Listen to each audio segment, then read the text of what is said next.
I'm Sheridan Webb from the Training Designers Club, which is the place to go for practical L&D support.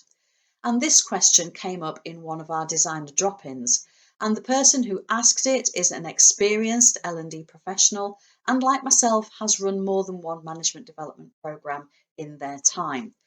So it's quite interesting how we normally structure a management development program. And I've written more than a dozen, probably 20 in my time. And generally, the way that tends to work best is we start with understanding yourself as a leader. This is what leadership and management is all about. And then we look at how we're going to work with individuals, how we're going to manage a team, how we're going to build the business, how we're going to deal with conflict and change and all of those sorts of things. So we kind of look at the role from the individual, and then we increase their sphere of influence, and we look at the associated skills with each of those different levels.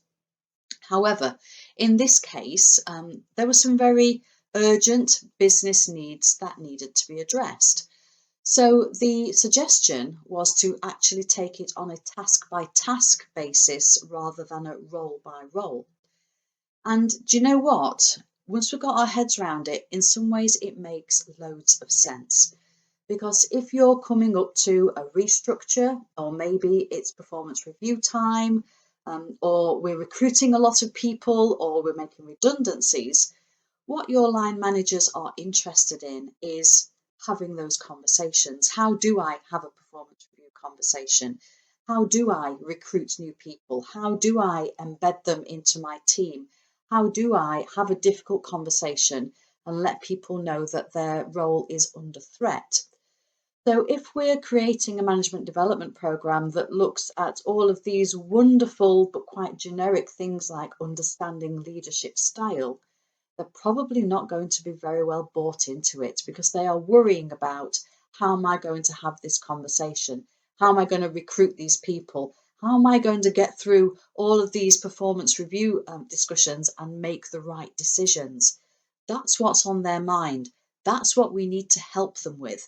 And as L&D professionals, if we can help the managers do what they want to do when they want to do it, we are going to be seen as far more useful to them. We're going to be seen as far more useful to the business, and we're going to have a much more visible and immediate impact. So we came to the conclusion that actually it's fine to structure a management development program in a different way. If we need to take it on a task by task basis rather than a role by role basis, does it really matter?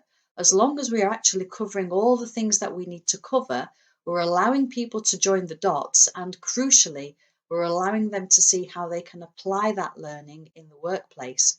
We've done our job. So this is the sort of thing that we discuss every single week in our designer drop-ins and in our virtual discussion groups. And if it's something that you want to be a part of, just take a look at www.trainingdesignersclub.co.uk and join us as a VIP member.